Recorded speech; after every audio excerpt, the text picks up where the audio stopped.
बिस्मिल्लाहिर्रहमानिर्रहीम। आप देख रहे हैं सुभान तारी पॉडकास्ट। याद रखिए जनाब, सबसे इंपॉर्टेंट चीज है विजुअलाइजेशन। जो भी सबक, फॉर्मूला, जो भी चीज आपके सामने है, आप अपने अंदाज से उसको देखें कि मैं किस अंदाज से इसको याद कर सकता हूं। वो कोई भी सब्जेक्ट हो, डिसरिगार्ड टू दैट, आप अपने अंदाज से उसको देखें। Because learning is not so easy. This is like something pushing, you are pushing something inside your brain. जो लर्निंग है ना, ये मुश्किल काम है, रीडिंग आसान है। लर्निंग के अंदर ऐसे लगता है जैसे आप कोई चीज दिमाग के अंदर पुश कर रहे हैं, धक्का दे के अंदर डाल रहे हैं। तो आप अपने तरीके को देखें, सामने सब्जेक्ट को ना देखें, वो आईटी हो, फाइनेंस हो, स्टैटिस्टिक्स हो, मैथमेटिक्स हो, नहीं, आपका अंदाज क्या है। आप ऊंची आवाज से पढ़ें तो आप सुकून में रहते हैं, दिल ही दिल में पढ़ें या ग्रुप स्टडी करें, लिख के आपको अच्छा याद होता है। जो तरीका आपको सूट करता है उस तरीके से पढ़ा करें। और सबसे पहले जब भी आप काम करने लगे हैं, गोल सेट करें। एक दिन में कितना पढ़ना है, हफ्ते में कितना पढ़ना, महीने में कितना पढ़ना। जो बंदा गोल सेट करता है उसको 3 फायदे होते हैं। Goals make you happier. Goals आपको खुश कर देते हैं, परेशानी से निजात मिल जाती है, कंफ्यूजन और गुंजल जो दिमाग में पड़े हैं वो खत्म हो जाते हैं, पता चल जाता है सीधा रास्ता क्या। Number 2, it kills negative emotions. इंसान परेशान रहता है उस वक्त तक जब तक फैसला नहीं कर लेता, और गोल सेटिंग का मतलब ये कि आपने फैसला कर लिया है। और नंबर 3 ये, it gives purpose to your life. जब आपको पता चल जाए मेरी मंजिल क्या है, इससे बड़ी खुशी क्या होगी। आप गोल की तरफ बढ़ते हैं, रास्ते के अंदर आने वाली रुकावटों को दूर करते हैं और आगे से आगे बढ़ते चले जाते हैं। तो अगर आप स्टूडेंट हैं और आपका पढ़ाई में दिल नहीं लग रहा या आप कम पढ़ते हैं, तो सबसे पहले गोल सेट करें। आपकी यूनिवर्सिटी में भी तो ऐसा ही होता है, आज के दिन क्या पढ़ाई होगी, बल्कि 6 माह के अंदर कितना सिलेबस हम कवर करेंगे, पहले ही दिन यूनिवर्सिटी ने छाप के आपको दे दिया। So goal setting is must when you are a student and when you are studying। और इसमें एक तरीका तो यह है कि अहम तरीन मज़ामीन को और चैप्टर्स को सबसे पहले रखा जाए ताकि अहम काम पहले हो जाए, जिसको ईट द फ्रॉग भी कहा जाता है। लेकिन एक तरीका यह है कि जो आपके फेवरेट सब्जेक्ट्स हैं उनको सबसे पहले रखें ताकि आप मजे मजे से पढ़ाई शुरू करें। रेलगाड़ी चल पड़ेगी, पीछे डब्बे हम लगाते चले जाएंगे। नोट्स, कॉन्सेप्ट्स, उस्ताद, सफ़े, पेन, लैपटॉप, माइक, ये सारा कुछ बड़ा जरूरी है जनाब। ये सब आपकी स्टडी को एक्टिव लर्निंग में तब्दील कर देता है। और जब आपको ये पता हो कि जो मैं पढ़ रहा हूं इसका प्रोफेशनल लाइफ में, अमली जिंदगी में क्या एप्लीकेशन है, इसका क्या फायदा है, तब तो पढ़ाई का मजा आ जाता है। तो हमेशा अपने उस्ताद से, अपने माहौल से ये सीखते रहें कि जो कुछ भी मैं पढ़ रहा हूं, चाहे मैं ज़ूलॉजी में हूं, बॉटनी में हूं, MA English, MA Persian, MA Arabic कर रहा हूं या आईटी और इंजीनियरिंग जैसे कोर्सेज कर रहा हूं, मेरी पढ़ाई का मेरी अमली जिंदगी में क्या फायदा होगा। जब आप इस चीज के ऊपर आ जाते हैं, आपके लाशऊर में ये चीज दाखिल हो जाती है, सबकॉन्शियस में बैठ जाती है, यकीन कीजिए पढ़ाई एक एंजॉयबल एक्सपीरियंस बन जाता है। And now create a dedicated and clutter free environment for minimal distraction. आप जहां पढ़ रहे हैं ना, वो मेज पूरी साफ रखें, पेन अपनी जगह पर पड़े हों, पेपर अपनी जगह पर पड़े हों। जितना ज्यादा क्लटर होगा, जितनी ज्यादा फरातफरी होगी, जितनी ज्यादा चीजें बिखरी होंगी, उतनी ही सोचें बिखरी होंगी, उतना ही ज़हन परेशान होगा और उतना ही पढ़ाई से जी उचाट होता चला जाएगा। जब भी आप उठें, ये सफ़े समेट लें, इनको अपनी अपनी जगह पर रखें। और एक और बड़ा बेहतरीन तरीका यह है कि आप जब उठें सब कुछ साफ कर दें और आगे अगला सबक जो आपने पढ़ना है उससे जो वाबस्ता चीज़ें हैं वो टेबल पे सजा दें। मिसाल के तौर पे अभी हम बात कर रहे हैं जनाब कि पढ़ाई के लिए कौन सी चीज़ें ज़रूरी हैं। ये जब टॉपिक ख़त्म हो जाएगा हम चीज़ें समेट दें। अब अगला टॉपिक हमने डिस्कस करना है कल सुबह, और वो टॉपिक है क्लाइमेट चेंज। अब क्लाइमेट चेंज के बारे में जो भी हमारे पास स्टफ मौजूद है, वेबसाइट्स हैं, पेज हैं या पुराना कोई चीज़ पड़ी है, उसको टेबल पे अच्छे तरीके से सजा दें। अब मैं चला गया, सुबह जब मैं वापस आने का सोचूंगा, टेबल पर आना कितना आसान हो जाएगा। मुझे पता है मैंने क्लाइमेट चेंज तैयार करना है और क्लाइमेट चेंज से वाबस्ता चीज़ें सारी मेरी टेबल पर ही पड़ी हैं। कितना ईजी होगा मेरे लिए कि मैं आऊं, बैठूं और बैठ के अपना काम शुरू कर दूं। और अगर मेरे जहन में यह हो कि टेबल तो सारी बिखरी हुई है, चाय भी गिरी हुई थी, अब आने का दिल ही नहीं करेगा, क्योंकि आके सबसे पहले टेबल को साफ करना एक प्रॉब्लम, फिर सारे सफ़े समेटना दूसरी प्रॉब्लम, फिर तीसरे सारे सफ़े सजाना वो तीसरी प्रॉब्लम। तो try to declutter your brain and your table. Review session जरूर रखें। आज के दिन मैंने क्या पढ़ा, क्या सीखा, एक दफा जहन में दोहरा लेंगे तो ये फायदा होगा। एक तो रिवीजन भी हो जाएगी, चीजें ज्यादा बेहतर याद हो जाएंगी और आपको मजा भी आएगा पढ़ने में। लाइफस्टाइल ठीक रखें, बैलेंस डाइट होनी चाहिए, फिजिकल एक्टिविटी होनी चाहिए, प्रॉपर स्लीप होनी चाहिए, खाना प्रॉपर हो, एक्सरसाइज हो और नींद प्रॉपरली हो। जब ये चीजें होंगी तो मूड फ्रेश रहेगा और आपका पढ़ाई में दिल लगेगा। ज्यादा लंबी सिटिंग्स कुछ लोगों को बोर कर देती हैं, ऐसे में आप ब्रेक्स लें, चंक्स लें, ब्रेक्स लें। और यहां पर पैरासिम्पैथेटिक नर्वस सिस्टम को एक्टिवेट करने के लिए, ये वो नर्वस सिस्टम है इंसान का जो इंसान को सपोर्ट कर रहा होता है।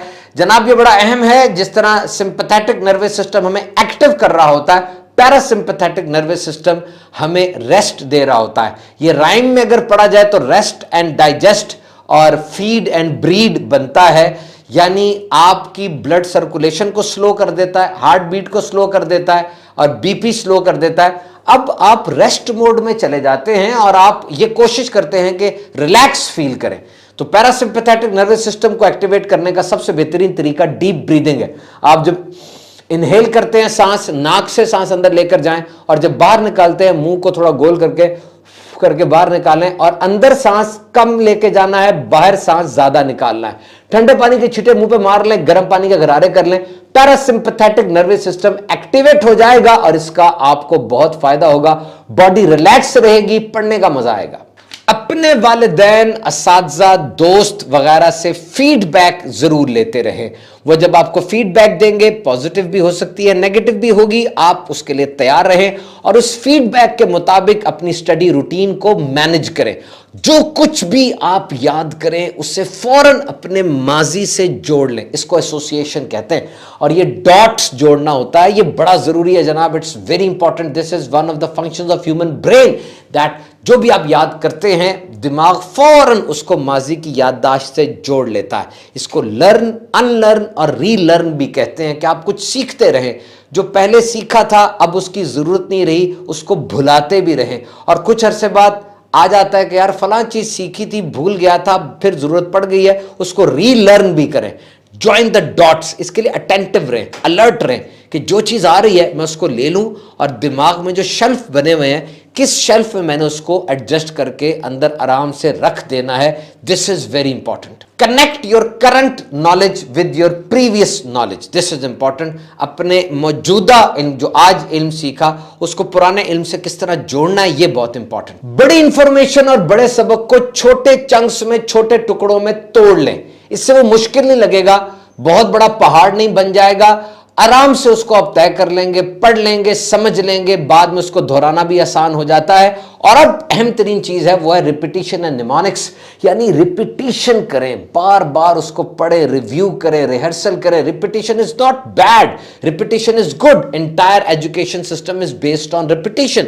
हम रिपीट ही तो करते हैं, नस्ल दर नस्ल इल्म रिपीट होता चला जा रहा है। और लर्निंग के लिए, जो कि एक मुश्किल काम है जिसमें दिमाग के अंदर चीजों को लेकर जाना है, नए पाथवेज बनाने हैं, नया स्टोरेज क्रिएट करना है, उसके लिए लर्निंग वाकई अहम तरीन है। आपको लर्निंग करनी पड़ेगी और लर्निंग के लिए रिपीटिशन बड़ी जरूरी है। बातों को दोहराना पड़ेगा, सीखने के लिए दोहराना पड़ेगा। जब ये सारे काम आप कर लेंगे तो आप हैरान हो जाएंगे आपका दिमाग कितना एक्टिव होकर फंक्शन करेगा। और टॉपिक जो आप पढ़ने लगे उसके बारे में जहन बनाएं, एक मैप बनाएं कि ये क्या टॉपिक है, इस टॉपिक के बारे में पहले मुझे कितनी इंफॉर्मेशन थी या बिल्कुल नया टॉपिक है। मैप बनाए दिमाग में, माइंडफुल लर्निंग करें, दिमाग को अलर्ट करें कि मैं कुछ सीखने लगा हूं, कुछ अंदर जा रहा है, इसने प्रोसेस होना है और इस तरीके से मैं ये सीखूंगा कि अब इस मौजू पर सारी जिंदगी कोई भी चीज मेरे सामने आएगी, मैं उस उक्दे को हल कर लूंगा, उस सवाल का जवाब मेरे पास होगा और इस खास टॉपिक पर मैं पूरा अबूर हासिल कर लूंगा। और एक चीज है वो स्टडी हैबिट्स, यानी अपनी पढ़ने वाली तबीयत बना लें। इससे एक तो एकेडमिक एक्सेलेंस भी आएगी, आप पढ़ाई में भी आगे बढ़ेंगे, स्किल्स भी, आप नई नई स्किल्स भी आप सीखेंगे और सिलेबस के अलावा भी आप खोजते रहेंगे, इंटरनेट पे सर्फिंग करेंगे तो अच्छी चीज की करेंगे, इल्म की तलाश और इस राज को खोजने में आपकी जिंदगी गुजर जाएगी, जो कि एक बेहतरीन अमल साबित होगा। रेगुलर लर्निंग हो, जैसे तालीमी जो इदारे होते हैं उस पर पीरियड होते हैं, पीरियड के साथ टीचर्स आते हैं, फिर बेल बजती है, बकायदा दूसरी क्लास में जाते हैं, निज़ाम बना होता है ना, ऐसे ही अपनी जिंदगी में लर्निंग का स्केड्यूल बनाएं اور پورا لرننگ کا شیڈول جب بنا ہوگا تو آپ کو پڑھائی میں بھی مزہ آئے گا اور پڑھنا آسان بھی ہو جائے گا. And regardless of magnitude, we should appreciate the effort, our own efforts or efforts of our children.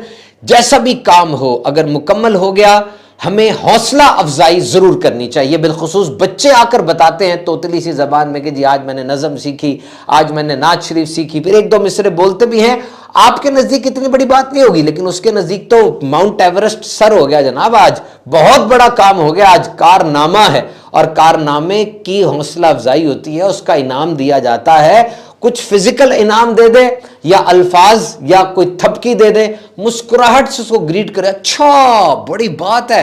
آپ کا یہ ایکسپریشن اس میں ایک نیا جذبہ بھر دے گا اور یہ کامیابی بڑی کامیابی کی طرف اس کو لے جائے گی. کبھی بھی حوصلہ افزائی میں کنجوسی نہ کریں. تو باتیں تو دو ہی ہیں, یا تو آپ کا خود پڑھنے کو دل نہیں کر رہا یا آپ کے سامنے کوئی ایسا بچہ ہے جس کا موڈ نہیں ہو رہا پڑھنے کا. یہ دونوں بڑے چیلنجز ہیں اور اگر رائٹ اپروچ اور صحیح ٹیکنیک کے ساتھ اس کو ٹیکل کریں گے کام بن جائے گا. دل پڑھائی کی طرف مائل ہو جاتے ہیں, دماغ میں یہ بات سما جاتی ہے کہ جناب مجھے پڑھنا ہے. کیونکہ انسان دو وقت میں پڑھتا ہے, ایک تو جب اسے سزا کا ڈر ہو ماں باپ اور استاد سے, اور دوسری دفعہ جب اس بندے کو مزہ آنے لگ جائے. اب وہ پڑھے گا, اسے جب اہمیت کا پتہ چل جائے کہ پڑھائی کے علاوہ کوئی اور چارہ نہیں ہے, now he will continue on that journey, he will continue on that path of knowledge. پڑھنے کو ایک مزیدار چیز بنا دیں, بچے کو خود بٹھا کے پڑھائیں, اس کو سمجھائیں, کہانیاں سنائیں, سٹوری ٹیلنگ کریں. اور جب آپ پڑھائی کو انجوائمنٹ کے ساتھ نتھی کر دیں گے نا, انداز ایسا ہوتا ہے, تو بڑے بڑے خشک مضمون بھی اچھے استاد کی بہترین ٹیکنیک کی وجہ سے بڑے دلچسپ اور مزیدار ہو جاتے ہیں. بچوں کی محنت پر توجہ دیں, رزلٹ کے اوپر اتنے زیادہ فوکس نہ کریں. اگر بچہ اچھی محنت کر رہا ہے, دن رات پڑھ رہا ہے, باتوں کو سمجھ رہا ہے, اسکول میں پابندی کر رہا ہے, اچھے انداز سے وقت گزار رہا ہے, تو یہ جرنی ہے, یہ سفر ہے, اس کی اہمیت زیادہ ہے. اور بچے کو سکھائیں, سمجھائیں کہ تم اگر یہ کرتے رہے تو ضرور کامیاب ہو جاؤ گے. اور جب بچہ غلطی کرتا ہے یا آپ خود غلطی کرتے ہیں, جو کیئر گیور ہوتا ہے, جو کہ کیئر کرنے والا اس کی ماں باپ بھائی استاد, یہ ان کا امتحان ہوتا ہے کہ وہ بچے کی غلطی کو کیسے ڈیل کرتے ہیں. بچہ ہے, غلطی تو لازمی کرے گا, اس کو ڈیل کیسے کیا جاتا ہے یہ بڑی اہم چیز ہے. طنز, ڈانٹ, مار, بچہ ڈر جاتا ہے, پریشان ہو جائے گا وہ, اس کو یہ تو غلطی بالکل نئی چیز ہے, اس نے تو پہلی بار اٹیمپٹ کیا اور پہلی بار میں غلطی تو ہوگی, نہ ٹریننگ ہے نہ کوچنگ ہے نہ ماضی کی کوئی ایسے ریفرنسز ہیں. اب جب غلطی ہوگی تو کیئر گیور نے سمجھانا ہے, بٹھانا ہے, چیز کی حوصلہ افزائی کرنی ہے اور اتنے پیارے انداز سے اس ٹوٹے ہوئے کو جوڑنا ہے کہ پتہ بھی نہ چلے کبھی ٹوٹا تھا. اتنے پیارے انداز سے اس فیلئر کو لیسن بنا دینا ہے, اس فیلئر کو ایک لینڈ مارک بنا دینا ہے کہ اب وہ دہرائے نہ بلکہ نئی شاہراہ پر چلے تو کس انداز سے چلے. Remember human brain like predictability. پتہ ہونا کیا کرنا ہے, انسان خوش رہتا ہے, مطمئن رہتا ہے, یہ انسان کی فطرت ہے. یاد رکھیے, ہیومن برین لائکس پریڈکٹیبلٹی. آپ پریڈکٹیبل ہو جائیں. اگر آپ کو پتا ہے صبح 9 بجے میں نے یہ کام کرنا ہے, 11 بجے یہ کام کرنا ہے, 2 بجے یہ کام کرنا ہے, اب پریشانی نہیں رہے گی, انسانی دماغ بڑا تھرو چلے گا اور کوئی رکاوٹ نہیں آئے گی. لیکن آپ صبح اٹھتے ہیں, گنجل پڑا ہوا ہے, پتہ ہی کوئی کیا کام کیسے کب کرنا ہے, اب پریشانی ہوگی اور آپ کا پڑھنے کا کیا کوئی کام کرنے کو دل نہیں کرے گا. ایسے گھرانے جہاں کوئی نہ کوئی پڑھتا رہتا ہے, ٹیبل پر بیٹھا ہے, باپ ہے, ماں ہے, پڑھائی کے ایک روٹین ہے, یا بڑا بھائی ہے, بڑا بہن ہے, وہ مل کر پڑھ رہے ہیں, ایک سٹڈی کا ماحول ہے, ایسی جگہ پر پڑھنے کا دل کرتا ہے, بندہ خود اٹھتا ہے, کتابیں, پینسلیں. دیکھیں ایسے گھروں میں بچے جو ہوتے ہیں ان کا رجحان خود بخود پڑھائی کی طرف ہو جاتا ہے. بچہ کس بات سے موٹیویٹ ہوتا ہے, اس کی پسند کیا ہے, کون سا کھلونا اچھا لگتا ہے, کس دن وہ خوش ہوتا ہے, کس رشتہ دار کے ساتھ زیادہ اٹیچ ہے, کون سا سبجیکٹ اس کو پسند ہے, یہ ساری باتیں کیئر گیور کو, ماں باپ کو پتہ ہونا بہت ضروری ہے. کیونکہ یہ موٹیویٹرز ہیں بچے کے. عام طور پہ بچہ جب اسکول سے گھر آتا ہے پڑھ جاتے اس پہ, کیا گریڈ آیا, کیا پڑھا, کیا لیسن تھا. ایسے نہیں کرنا چاہیے. بچے کے پیچھے پیچھے بھاگے, اس کو بتائیں ہم نے تمہیں کتنا مس کیا, آج کے دن ہم تمہیں اتنا یاد کر رہے تھے, تمہارے بغیر گھر سونا سونا تھا. فالو دا بچہ. ایٹ دیٹ ٹائم بچہ مسٹ بی دا فوکس, کیونکہ وہ جنگ جیت کے آ رہا ہے. اتنا سا بچہ اتنے بڑے اسکول میں گیا, اتنی بڑی بڑی عمر کے لوگ تھے, ڈھیر سارے اور بچے تھے, جنگ تھی اس کے لیے. اب جب وہ آیا, اس سے ری ایشورنس چاہیے, اس سے محبت بھرے کلمات چاہیے, اس کو کمفرٹ چاہیے. آپ آفس سے گھر آتے ہیں اگر آپ سے پوچھنا شروع کر دیں کیا گول رہا کیا ڈیبٹ کریڈٹ کیا رہا باس سے کتنی ڈانٹ پلائی کہیں گے نو یار میں نہیں بات کرتا. It means that you need comfort, children also need comfort. تو پڑھائی میں دل لگانے کے آپ کو بہت سے طریقے بتائے, ان کو دوبارہ عمل کیجیے گا, دوبارہ سے سن لیجیے گا اگر کچھ مس ہو گیا. آپ دیکھ رہے تھے سبحان اتاری پوڈ کاسٹ, ہمارے یوٹیوب چینل کے ساتھ نتھی رہیے. سبحان اتاری شارٹس اور سبحان اتاری اسپیچز کو بھی لائک کیجیے. اللہ نگہبان.